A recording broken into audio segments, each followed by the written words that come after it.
সারা বিশ্বের দিকে তাকিয়ে দেখুন তারা কিভাবে ইভিতে পদার্পণ করছে, আর আমরা পিছিয়ে যাচ্ছি। আমরা বাংলার টেসলা নিয়ে পড়ে আছি।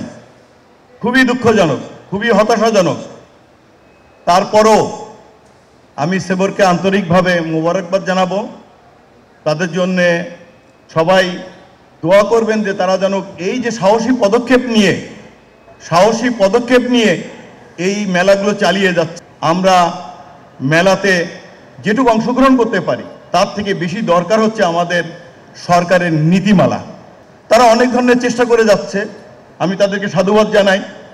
আমি সেই দিনের অপেক্ষায় আমরা নতুন প্রজন্মের কাছে কিছু রেখে যেতে চাই এই দেশের ভালোর জন্যে।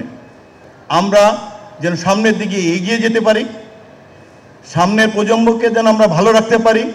শুধু পরিবেশ নয়, আর্থিক খাতে যেভাবে আমাদের তেলের জন্য আমদানি ব্যয় বেড়ে যাচ্ছে, সেই তেল মুক্ত, অর্থাৎ আমি বলি জ্বালানিবিহীন সবুজ জ্বালানি, সেই দিকে আমরা এগিয়ে যাব। আমি আবারও আপনাদেরকে সকলকে ধন্যবাদ জানাই।